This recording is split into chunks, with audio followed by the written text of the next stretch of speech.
Bonjour à toutes et à tous et bienvenue dans cette nouvelle vidéo où aujourd'hui je vais vous présenter comment est-ce que j'ai tenté d'améliorer les decks du produit Round the Table.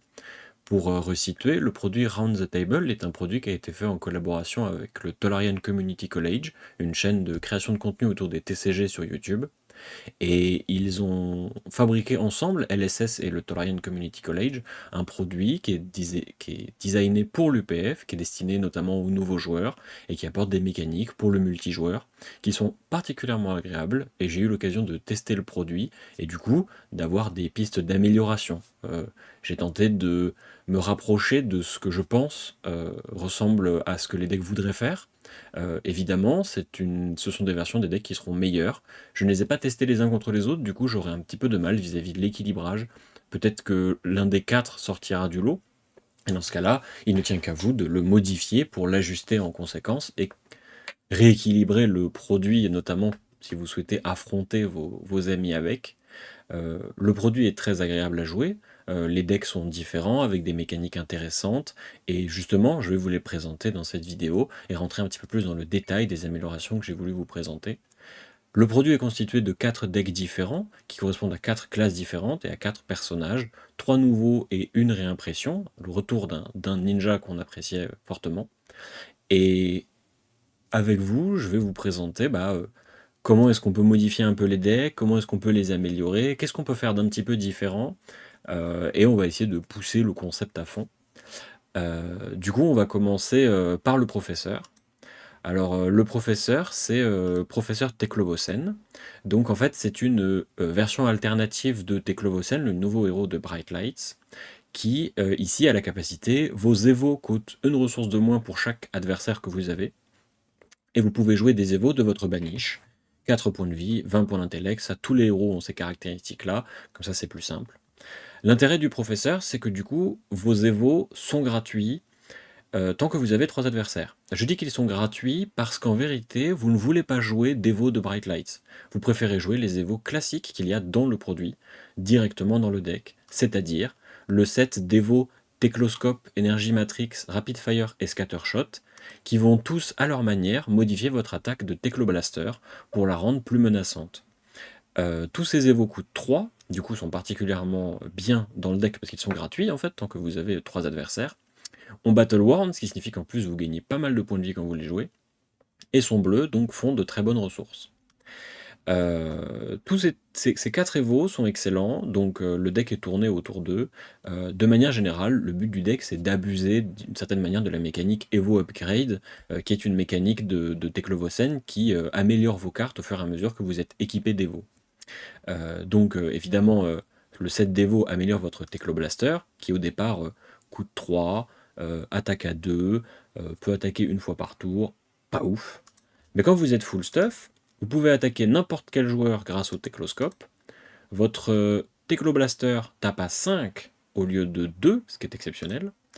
Vous pouvez avoir Go Again dessus, et surtout, il est gratuit si vous avez 3 adversaires. Du coup, vous comprenez que tant que vous avez 3 adversaires, vous avez un pistolet qui tape à 5 pour 0 avec Go Again et qui attaque n'importe qui. Le fait d'attaquer n'importe qui, c'est pas anodin, puisque ça vous permet d'outrepasser une des règles de l'UPF qui vous empêche d'attaquer un adversaire qui serait trop loin de vous, puisque vous ne pouvez en UPF attaquer que vos voisins, celui de gauche et de droite, mais pas le joueur en diagonale. Avec le Tecloscope, vous pouvez attaquer cet adversaire et le menacer, entre autres. Du coup, maintenant qu'on a un super pistolet qui tape à 5 pour 0, on veut des cartes qui vont avec. Le deck a pas mal de bleus, parce que c'est bien les bleus dans ce genre de deck, parce que au pire ça payera votre pistolet, et surtout parce que du coup ça donne l'occasion de jouer des cartes qui coûtent assez cher, mais où vous allez pouvoir bloquer avec 2 cartes, pitcher une bleue pour jouer l'autre. Donc on a tout un set de cartes à peu près dans ce genre-là. Vous avez les Heavy Artillery, qui sont plus difficiles à bloquer au fur et à mesure que vous vous êtes équipé d'Evo. Vous avez Junkyard Dog, qui va vous permettre de bannir les Evo avec lesquels vous avez bloqué pour pouvoir les rejouer. Et c'est une mécanique sur laquelle on reviendra parce que vous pouvez jouer des Evo de la baniche. Et Junkyard Dog à scrap. Du coup, si vous avez fait un peu de Bright Lights, vous savez quel est le principe. Vous bloquez avec un Evo depuis votre main. Et puis quand l'Evo est dans votre cimetière, vous scrapez avec une carte. Du coup, vous bannissez l'Evo de votre cimetière que vous pouvez rejouer parce que du coup il est dans la baniche, mais vous pouvez jouer grâce à Teklovosen. Et en plus gratuitement, enfin bon, vous avez compris. Donc Junkyard Dog, parce que ça fait une 3 pour 7, c'est super. Liquid Cooled Mayhem, parce que en fait quand vous avez 4 Evo, c'est 0 pour 6. Ça m'a l'air vachement bien quand même, donc c'est dans le deck évidemment. Mechanical Strength, qui peut taper à 9. Et surtout, Apocalypse Automaton, qui est super, parce que quand vous avez plein d'Evo, vous attaquez plein de joueurs en même temps, vous faites plein de dégâts, c'est génial. Pour aller avec ça, on a quelques cartes qui scrap en plus. 4 Scrap Compactor, parce que c'est une attaque pour 0, qui vous permet de bannir un Evo de votre cimetière parce qu'elle a scrap. Et si vous scrapez une carte, vous pouvez jouer votre prochain Evo en instant. Donc l'intérêt du Scrap Compactor, c'est que vous allez bloquer avec plein de cartes de votre main, et puis vous avez bloqué avec un Evo dans la manœuvre, et vous attaquez avec Scrap Compactor, vous bannissez cet Evo, et comme vous pouvez le jouer en instant, vous le jouez tout de suite. Et du coup, vous gagnez du temps, vous gagnez des points d'action, et c'est super. On a aussi des firewalls pour aller plus vite dans le deck et trouver plus vite les Evo, parce que c'est toujours ce qu'on veut. Et on a un certain nombre d'attaques avec boost, donc des 0-260 et des T-Bone. Je les ai sélectionnés parce que toutes ces cartes bloquent 3, que pour certaines elles font des ressources, et surtout elles coûtent 0, et elles boostent. Et ce qui est important avec le fait de booster, c'est que ça vous permet d'utiliser vos équipements, les Cogworks, dont vous pourrez tirer parti à des moments précis de la partie, notamment parce que si vous jouez les attaques pour 0 avec boost, c'est probablement parce que vous avez une main complète. Et par exemple, vous allez pouvoir utiliser votre 0-260, booster, peut-être bannir un Evo, tenter de gagner un point d'action avec Cogworks Base Legs pour en avoir plusieurs, faire plusieurs choses dans le même tour, et en fait utiliser le plus possible de cartes de votre main, au lieu de juste faire une attaque à 3, arsenal un autre truc et passer le tour. Parce que j'ai constaté qu'en UPF, il arrivait assez souvent en fait, qu'on ait une main entière et qu'un adversaire ne nous ait pas attaqué parce qu'il ait choisi d'attaquer quelqu'un d'autre. Et dans ces cas-là, vous avez besoin de pouvoir faire des choses avec votre main.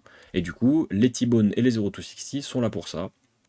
Alors ce qui est très amusant avec T-Bone, c'est que si vous choisissez d'attaquer Brevent, qui est un deck sur lequel je vais revenir plus tard, vous le forcez à bloquer avec un équipement, et tous les équipements de Brevent donnent quelque chose à un autre joueur. Du coup, ça vous permet de faire un petit peu de politique en poussant le Brevent à bloquer pour peut-être enlever des blocs d'équipement, mais lui, il va l'utiliser pour mettre un jeton chez un autre joueur, etc.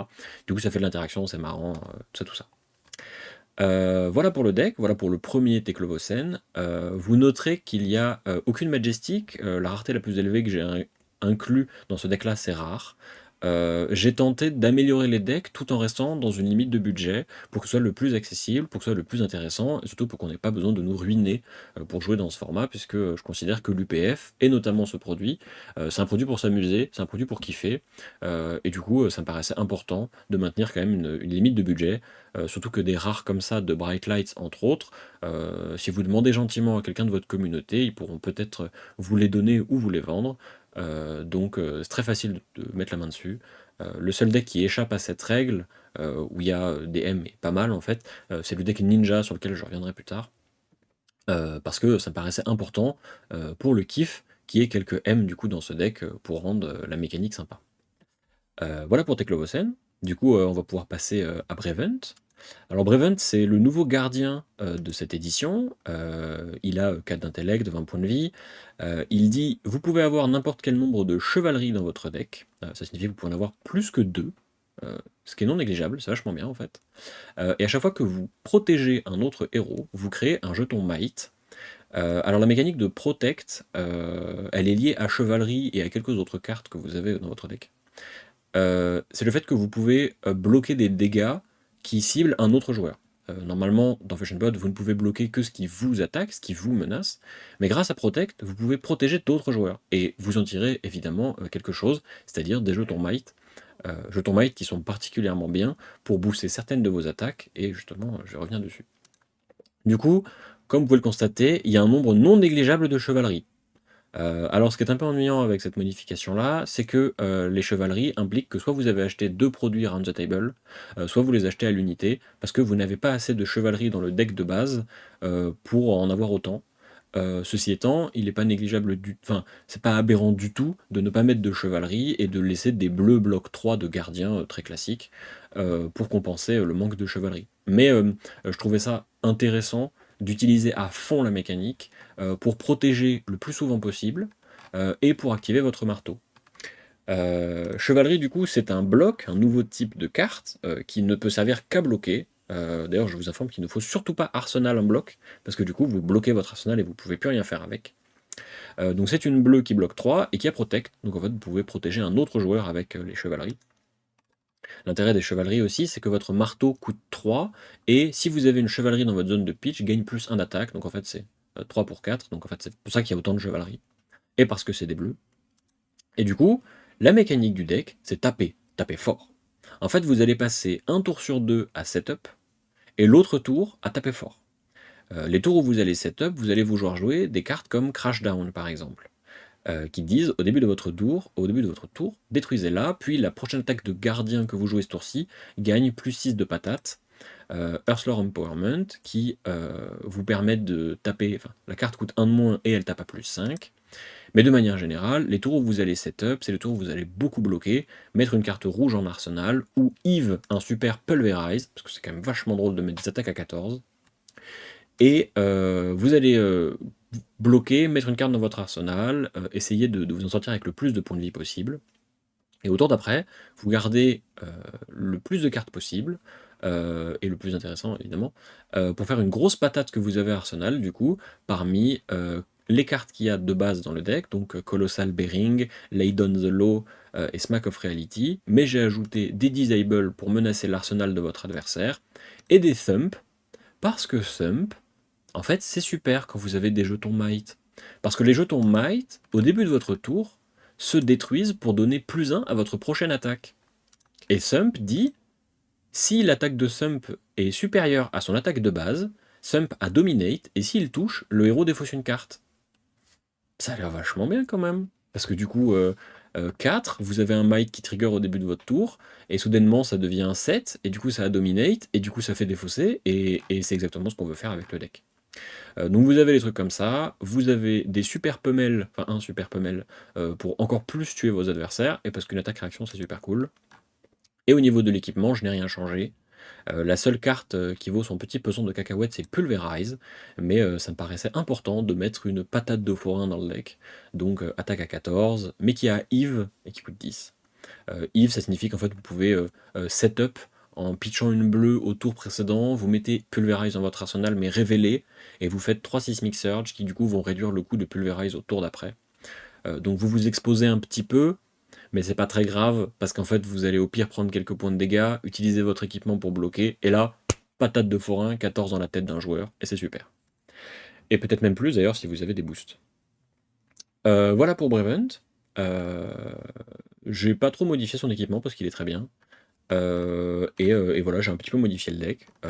Je pense que c'est un des decks les plus intéressants du pack parce qu'il tape très fort et il a l'air d'être très mathématique, très basique. Et le deck profite énormément du fait que parfois vos adversaires ne vous attaquent pas. Parce qu'en fait, si vos adversaires ne vous attaquent pas, vous pouvez juste les taper, vous leur envoyez des grosses mandales dans la tête, et vous mettez en arsenal une autre super carte. Et si votre main ne vous sert à rien, et que vous avez des chevaleries mais pas besoin d'autant, bah en fait vous pouvez les utiliser pour bloquer, et en fait faire de la value en faisant de la politique, et vous tirez le maximum de vos chevaleries.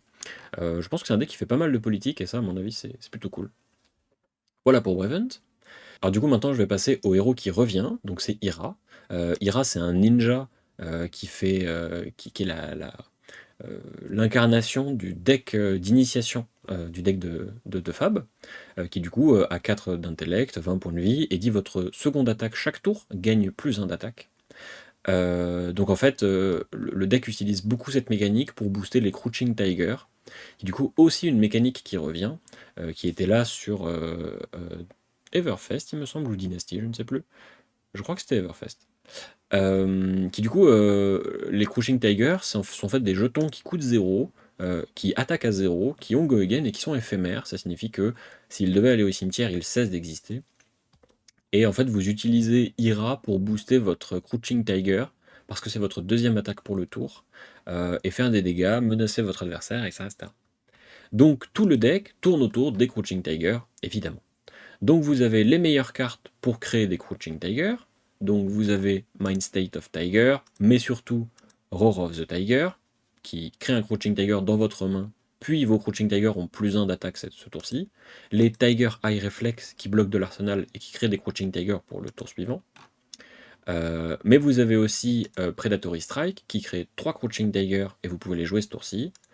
et Flex Claw, qui, s'il touche, crée un Crouching Tiger. Donc ça, c'est votre source, vos sources de Crouching Tiger, en plus de votre équipement, puisque vos bots peuvent en créer un. Et en fait, vous allez vouloir setup. Tout le but du deck, c'est planifier un maximum votre tour pour faire un tour ultra explosif où vous allez menacer un de vos adversaires avec beaucoup de dégâts d'un coup, parce que vous jouez un Roar of the Tiger et un Predatory Strike, que vous avez plein de Crouching Tiger qui tapent à 1, puis qu'ensuite vous faites un Tiger Swipe pour, parce que vous avez joué un Crouching Tiger, récupérer plein de Crouching Tiger et réattaquer de nouveau avec, etc. etc. Le but du deck, c'est ça, hein. C'est vous faites des Crouching Tiger, puis vous tapez avec plein de Crouching Tiger d'un coup. Le deck ne bloque pas très bien, mais c'est pas très grave, parce qu'en fait, vous tapez fort. Par contre, il est probable que vous tapiez un petit peu trop vite et que vous vous essouffliez, mais c'est quand même vachement marrant de taper avec plein de Crouching Tiger. Vous avez des payoffs, un petit peu plus lents pour certains et un peu plus agressifs pour d'autres, comme Key Unleashed, qui va juste fermer la chaîne en tapant à 7, mais vous avez Salve the Wound qui vous récompense d'avoir touché avec plein de Crouching Tiger. De manière générale, le deck, il veut créer des Crouching Tiger, puis les booster avec l'autre partie du deck. Vous voulez faire plein d'attaques dans le même tour, et voilà. J'ai pas changé énormément dans le deck, j'ai rajouté des bleus, j'ai surtout changé les armes, parce que l'arme de base du deck c'est Edge of Autumn, qui est vraiment une arme pas très très bien. Du coup j'ai rajouté les Kodashi, qui vous permettent d'activer votre masque beaucoup plus facilement, mais qui surtout vous permettent de gratter des dégâts pendant les tours où vous ne faites rien et vous voulez juste setup, mettre une carte en arsenal, peut-être bloquer un petit peu, etc. etc. Donc en fait, vous allez gratter des points de vie avec les Kodashi, et ensuite vous achevez votre adversaire d'un coup avec le reste de votre deck. Du coup, j'ai ajusté les bleus pour que ce soit des zéro cost. Vous avez aussi pas mal de jaunes qui vous activent vos Kodashi, mais ça reste un deck très aggro, donc très rouge, pas beaucoup de ressources. Et voilà. Je pense que c'est un deck assez marrant pour les gens qui aiment faire plein de maillons dans la chaîne, taper super fort, super longtemps, et menacer un adversaire comme ça avec plein de dégâts. Ce qui est assez amusant en plus avec les Crouching Tiger, c'est que vous n'avez aucune obligation d'attaquer le même joueur. Vous pouvez choisir, si vous le souhaitez, d'attaquer un autre joueur avec une attaque clé, de menacer, de split un petit peu les dégâts comme ça. Je suis pas sûr que ce soit si bien que ça, mais vous pouvez le faire. Donc voilà pour Ira. Et maintenant du coup je vais passer à Mélodie. Mélodie du coup c'est le dernier héros de ce set. C'est une nouvelle classe et un nouveau héros. Mélodie est un barde. Alors il y avait déjà eu un barde mais c'était une carte promotionnelle qu'on ne pouvait pas jouer. Et du coup là c'est le nouveau barde, un vrai barde jouable. Du coup elle dit à chaque fois que vous jouez un chant, une chanson, vous créez autant de copper qu'il y a d'autres joueurs dans la game. Donc le but du deck, ça va être de jouer plein de chants, ils sont tous là de toute façon, parce qu'on n'a pas de raison d'en enlever, faire plein de copper, et ensuite pendant un tour clé, dépenser tous ces coppers d'un coup, pour faire un énorme final act, puisque le copper, vous payez 4, vous piochez une carte, du coup vous faites une ressource de moins à chaque fois, si vous piochez des bleus, mais Final Act dit, quand vous attaquez avec, elle gagne plus X d'attaque, où X est le double du nombre de cartes dans toutes les zones de pitch. Donc l'intérêt de Final Act, c'est que vous allez craquer plein de copper d'un coup avec toutes les bleus de votre deck, et puis vous faites un énorme Final Act auquel vous donnez Go Again, et vous refaites un autre Final Act, et ensuite vous récupérez Final Act avec encore, et ensuite vous remélangez des Final Act avec Remembrance. Bon, vous avez saisi l'idée. Donc la première partie du deck c'est survivre, donc vous avez des crowd control qui sont là pour bloquer, des interludes qui sont là pour bloquer, des Sigil of Solace, ça c'est la partie bloquée. Vous avez plein de chansons, toutes les chansons qui sont là, et aussi des pick a card, any card, surtout les rouges, qui vous permettent de prendre des informations, regarder un peu ce qui se passe chez vos adversaires, mais vous pouvez aussi l'utiliser de manière politique pour créer plein de silver d'un coup, parce que vous regardez la main d'un adversaire, puis vous nommez une carte, vous choisissez une carte au hasard de sa main, il la révèle, et si c'est la carte nommée, vous faites un jeton argent et vous répétez ce process 3 fois. Alors ce qui est vachement bien, c'est que vous allez pouvoir jouer pick a card, any card, à un moment où peut-être l'un de vos adversaires aura été attaqué par un autre joueur. Puisque comme on est 4, il y a des moments, c'est assez rare mais ça arrive, où il y a un des joueurs qui s'est fait attaquer par 2 joueurs et qui du coup a plus rien, et surtout c'est pas encore son tour. Et donc vous avez une fenêtre où votre adversaire a très peu de cartes dans sa main, parce qu'il a été attaqué, et vous allez pouvoir d'un coup profiter de ce moment où il a très peu de cartes dans sa main pour faire plein de silver. Et alors l'intérêt des silver comparé au copper, c'est que ça ne coûte que 3 de les craquer pour piocher une carte. Du coup, ce qui est super, c'est que ça ne vous coûte qu'une carte, et pas une carte et une ressource pour pitcher plein de cartes. Et donc vous pouvez utiliser plein de silver d'un coup pour faire beaucoup plus facilement des final acts beaucoup plus dangereux. J'ai rajouté aussi en attaque un petit peu marrante, parce que ça reste un bard, donc il faut quand même s'amuser, des fire breathing qui rentabilisent le fait que vous ayez plein de bleus, parce qu'en fait vous allez menacer votre adversaire, et en fait si votre adversaire ne fait rien, vous pouvez d'un coup lui mettre plein de bleus dans la zone de pitch, et vous faites un énorme fire breathing. Ça marche aussi avec final act, parce qu'en fait vous pouvez faire fire breathing suivi de final act après avoir pitché plein de cartes pour booster fire breathing. Donc ça peut être assez marrant, c'est une autre façon en fait d'utiliser vos cartes bleues. Vous avez des Last Ditch Effort, parce que j'ai remarqué que le deck se fatigue assez vite, parce que c'est une bleue bloc 3, donc c'est très bien.